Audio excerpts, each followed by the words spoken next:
So South Africans have been urged to embrace the country's complex cultural makeup on Heritage Day, which was officially recognized as a public holiday in 1995. Prior to South Africa's painful transition to democracy, 24 September, that was celebrated as Shaka Day to honor the legacy of uShaka Zulu.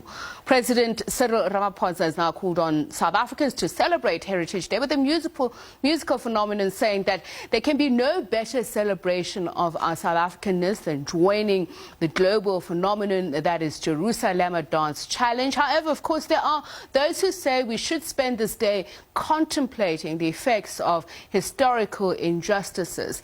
To talk more about this, Ashanti Kunene is a social justice activist, and Stanley Henkeman is from the Institute of Justice and Reconciliation. A very good evening to you both.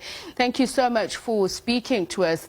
You know, it's very interesting, as we were watching the youth choir, the global youth choir, one of the things I was thinking is that while some people were celebrating them as being South African when they were, of course, at that big extravaganza abroad, there were those who started raising questions, saying, but if you look at the director, he's white, the music has been corrupted. It's, you know, these kind of conversations. So is it an injustice to separate Heritage Day and all its implied fun factor from the historical legacy of this country, what we have inherited? Ashanti, let me start with you. Yeah, I think as South Africans, we are an extremely racialized society. So to think that we can separate something like Heritage Day from our historical legacies is a bit, you know, utopian. Like, we need to deal with these things. These things will come up, especially when we're talking about the heritage of our country, what we've inherited, the different cultures, and how we relate to one another. Effectively, Heritage Day is about celebrating the diversity, the rainbow nation, so we call ourselves. So yeah, race will always factor into these kinds of conversations, and our historical legacy and our heritage as a country should form part of those conversations that we have. And Stanley, it comes down to, on days like this, of course, what I also find fascinating is almost like people feel like they are allowed to dress in a way that is reflective of their culture. So it's not so much a celebration as it's just the one day that we can do it. And I think it comes down to that. South Africa as a democracy, it's grown, it's evolved, but is it not true, though, that our reality still belies the effect of the Group Areas Act and all its inherent discrimination, enforced privilege for some? So are we living up to the ideal when we were reimagining our society and talking about Heritage Day?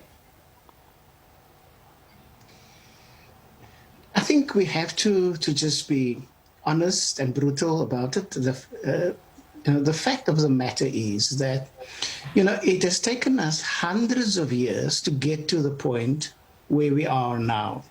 And we are now, 26 years into democracy. So these things, you know, are almost part of our DNA. And I hope our discussion tonight will talk about, so how do we dismantle that DNA?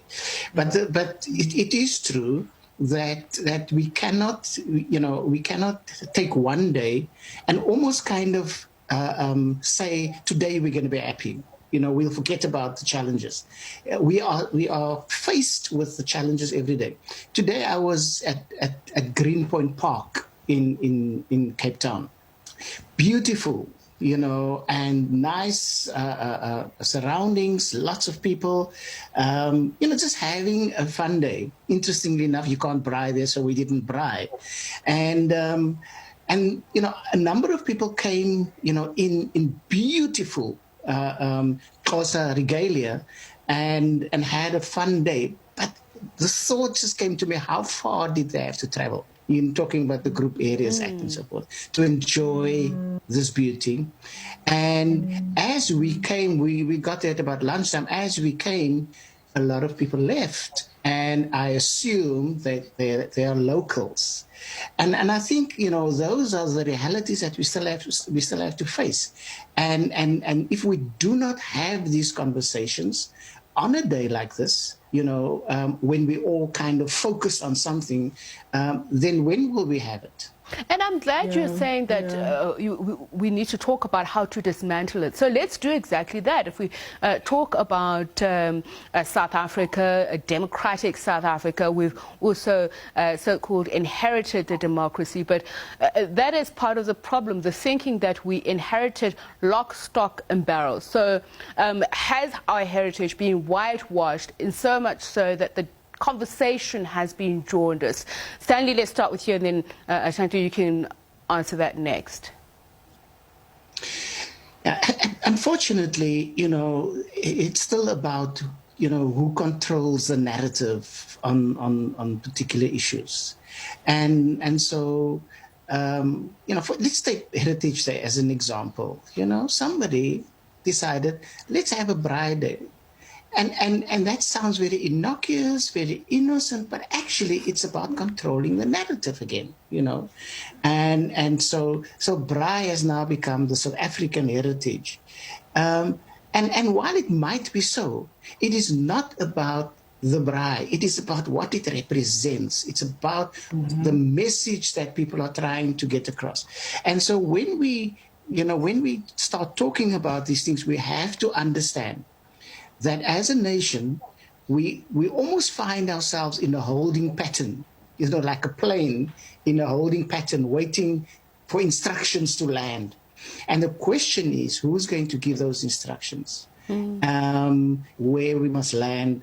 And in order to get out of that holding pattern, we need to start having these uncomfortable, these difficult conversations about race, about whiteness, and what it represents, about privilege, about the social capital of being white, of being middle class, and what that does for the millions of people in our country who really, live in shame, if I can call it that. And Ashanti, because that's the whole... they can't feed their families properly. They have to hustle. Yeah. And that's the whole point. And please, Sandy, we are continuing with this train of thought, because if we're talking about a democratic order, there within lies the issue of the human experience. You were talking earlier on, Stanley, about the political, almost social, spiritual foundation of who informs what we enjoy and know of a collective heritage. So it's often said that we have a more participatory democracy, but are we adequately reflecting our cultures, our traditions and customary practices in such a way that everybody is being honored and honestly reflected? Is that for Ashanti? Yes, I asked that question. I think part of the issues. I think part of the difficulty about, I completely agree with Stan to say that we need to have these conversations, right? But part of the problem of our issue as South Africans, we don't have the language that adequately reflects our current context, right? How we talk about ourselves and how we talk about other people is still reminiscent of the apartheid language, the apartheid narratives of blackness, of whiteness, of Indian, of the hierarchy of race within society. And because we have not evolved a new language to talk about ourselves, we remain within these boxes, right? So we can talk shop about black people and white people and colored people and all of that, but because of the way in which the narratives of race and our language is constructed, we are unable to imagine alternative futures. And I think part of that, it also, Stan earlier said about how this is in our DNA and dismantling racism within ourselves. Part of that work is also figuring out that who you are, the color of your skin has nothing to do with who you are. Like, really not. It is such an irrelevant semantic issue, the color of your skin, because who you are is your spirit, is your internal stuff, is what drives you, what makes you move in the mornings, right? And that, basing who you are on the color of your skin, I think is what is what inhibits us from having open, honest, candid conversations about race, because everything then goes back to, oh, but you're white, you can't say that. Oh, but I'm black, I'm a victim. So I think how we speak about ourselves and how we understand ourselves as people needs to transcend the categories of race that we've inherited from the apartheid system. So Stanley, then let's have you, but because you mentioned the framing of the issue, so are we, the media, doing this complexity justice? Because who you are is not the color that, as Shanti says, but the truth of the matter is, in South Africa, there's been generational poverty. We're talking about gender-based violence. These issues have remained. So unfortunately, it seems, even in terms of economic development, opportunities, as much as there are laws that are written, people are inheriting these entrenched discriminations. Yeah, unfortunately, and that's why I made the point, that we need to understand that it's going to take a long time to do this, but we must be intentional about it. And that is, for me, where the problem lies. I'm not sure. I'm not convinced, let me put it that way, that we as South Africans are intentional enough to shift this reality, because this reality of black, white, colored, it's a distorted reality. It's 100%. Not, and I mean, we all know that race is a construct, but we continue to perpetuate that reality. And suddenly, we observe each other according to this distorted reality. Now, can you see the pattern here? So you start off with a distorted reality, then your observations and your subsequent actions will be based on a distorted reality. And I think that, you talk gender-based violence, for instance, it's also based on, a distorted reality we have about who we are. What does it mean to be a man? And so I think one of the things that we need to do to dismantle these things is to go to the source. The laws are important, they help, they set frameworks, and we can criticize actions, but actually what we need to do is to shift the way people think. It's to shift the world views that we have of one another. And unless we do that, we're just rearranging the deck chairs, and that is where our work lies. And Ashanti, it's been said many times. Okay, go ahead.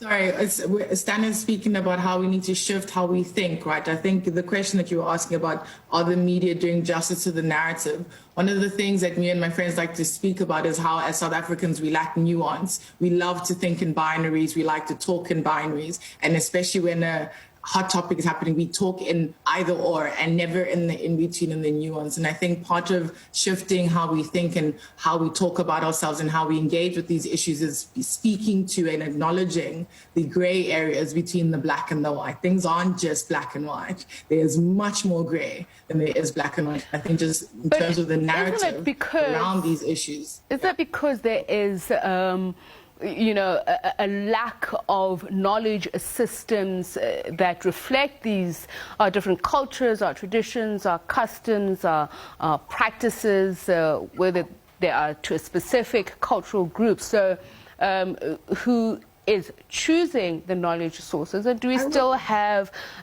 institutions that are biased? And I'm talking across the social political spectrum. Yeah, I wouldn't say that there is a lack of alternative knowledge systems. We just don't formalize it the way we have with the Western education system, right? And I think here is where the role of mentorship and the importance of intergenerational conversation comes into play. Because if your knowledge systems or you don't see yourself reflected in the education system, I think this was also one of the things that we were arguing as during Fees Must Fall, is that we need to be able to see ourselves in the curricula. And if you don't, we go elsewhere to find that, right? And this is why I think intergenerational conversations and mentorship throughout the society is important, because that's where you can have the conversations that we're not having in school. And is it that we're also held back by the fact that race is still very much a determinant factor, Stanley, in having these conversations on how to create a new heritage that we can all say we're proud of and reflects us, but it is not ahistorical as well, because this is part of the problem. Yeah, no, absolutely. It is something that we must acknowledge. We've inherited. And in fact, that's what heritage is all about. And we've inherited distortion. We've inherited kind of views of heritage that elevate some views of heritage or some expressions of heritage and completely deny others. And I think that it is really critical that as a society we need to, it doesn't help. And of course the work that we do and the people at Ashanti do, it's important because we try and conscientize, we try and work with whoever. But actually you need the whole system to work together in the same direction. And it should go beyond the intentions, and we have wonderful policies, and the policies state these intentions, but we are very, very challenged in terms of how we actually implement them. Let's take heritage, for instance. Let's take how we understand each other. I would have imagined, and as an ex-school teacher, I would have imagined that by now we would have had an education system that actually helps young people in schools to understand, at the very least, the cultural practices, the beliefs, the norms of the other people in their province. Let's start in the province, So in the Western Cape, for instance, every school kid should actually know, where white people came from and what their contribution is and what it is they celebrate and so forth. Similarly, with people that are classified colored or brown, whatever, and similarly people who are Xhosa speaking, and in that way get a sense of what is important to people. But what do we have in our schools? We have assimilation. And this, think about what this does for heritage. You have a black kid coming from the townships or even from a middle class area that comes into a school that has a certain, level of interaction, certain norms and standards. And in order for you to fit in, you have to speak like them. You have to do the rituals. Now that kills heritage. That kills pride in who you are. And that's why I think the education system is a good place to start. And let's forget about how we're going to do it right tomorrow. Let's work on the next number of years so that the next generation do not have to have the same conversation that we're having.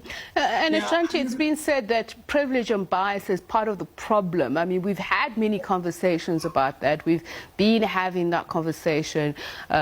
People will then stretch it and say we're being creative, we're trying to create a culture where we can all laugh at the same things. But is it ever going to get to that? Because if you're privileged, you're biased, the chances of the inclination to really stretch yourself and try and understand a divergent point of view is not really enticing. Yeah, I mean, look, I would go so far as to say that privilege and bias isn't the problem. White supremacy is a problem. Everything stems from that, from the reason why we were even calling for the decolonization of education, because to decolonize education means to have exactly what Stan had articulated, many different worldviews, teaching young people all sorts of different things from all sorts of different ways. And I think part of why I mentioned that we need to also look at the effects that white supremacy has is because when thinking about my generation, born frees, and our assimilation that we had to go through in school in order to have better opportunities than what my parents and my grandparents had, required my assimilation, right? And therefore that meant that heritage and culture was less important than ensuring that Ashanti was able to get to a good school. That meant she could get to a good university and get a good job. You know what I'm saying? And that is because of white supremacy, and white supremacy requires you to assimilate. assimilate or die, basically. And this is where the whole thing of code switching happens, that I can speak beautiful English when it's time, but then also be very, very ghetto when it's necessary. But this is what you're required to do within corporate spaces in order to even thrive in a society. So I think we need to stop making it soft. We're talking about anti-Black white supremacy. That's essentially what we're talking about. And this is what we need to deal with. And the entire world is structured in this way. And I might seem to be going off topic, but not so, Stanley. While we continue to explore the areas in which we need to look into, there's obviously been a lot of debate around the Jerusalem Dance Challenge from within the literary academic spaces of why during the Jerusalem Dance Challenge doesn't necessarily bring us together. But let's talk about that, the role of the arts in having a shared heritage, creating one, while at the same time being careful of not appropriating. Yeah.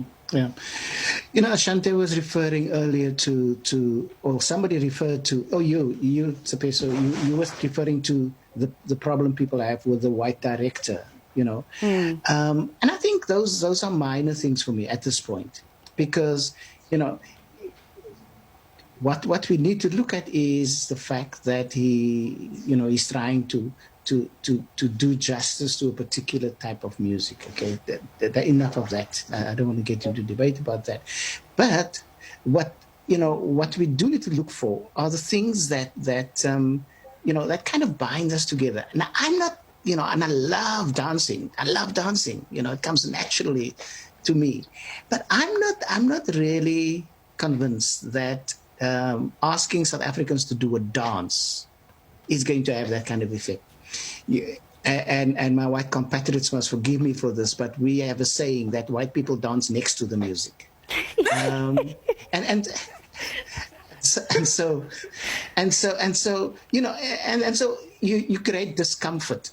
And what apartheid has done, it has created that discomfort. It has created a sense of less than, because you can't do this and you can't do that. And we must be careful that in our attempt to create, something that is truly South African, that we do not exclude in the process. The whole idea of, in your attempt, Nietzsche said, in your attempt to slay the monster, be careful that you don't become the monster. Exactly. And so the Jerusalem is great, and encourage people to do it, but also look for other things, that people can, if I don't dance, then at least there's something else that I can feel included in. But we mustn't stop. And so I don't want to criticize that call. But we mustn't stop at that one thing. Let's give ourselves options, Ashanti, let me give you a minute to answer, because unfortunately we have run out of time, Stanley. So let me give the final thoughts to Ashanti very briefly, please. Yeah, I think for me, importantly, because we are such a divided society, what is important is cultivating authentic interpersonal relationships across race, across culture, across heritage. So if you're saying that you're someone that, celebrates Heritage Day, I challenge you, look at your own life, your own personal circles. Who are the people that you spend the most time with? Are there a diverse group of people? You're talking about diversity and inclusion in corporate spaces, but does your personal life reflect that value? So I do think that cultivating authentic interpersonal relationships across race, across culture, across language, ethnicity, all of that stuff will really help broaden how we think about each other and how we engage with each other, and just really humanize this whole thing about heritage and make us really authentically engage in this process, as opposed to playing to the optics of diversity where we appear to be multiracial, but actually, we're not. Such a pity. I wish we had more time. Thank you very much for both of you engaging on this very important subject, because, as you say, we have lots to think about if we're going to change and have a more inclusive culture. Ashanti Gunene, social justice activist, and Stanley Henkeman, who is from the Institute of Justice and Reconciliation. Thank you very much to you both. And, of course, thanks to the viewers.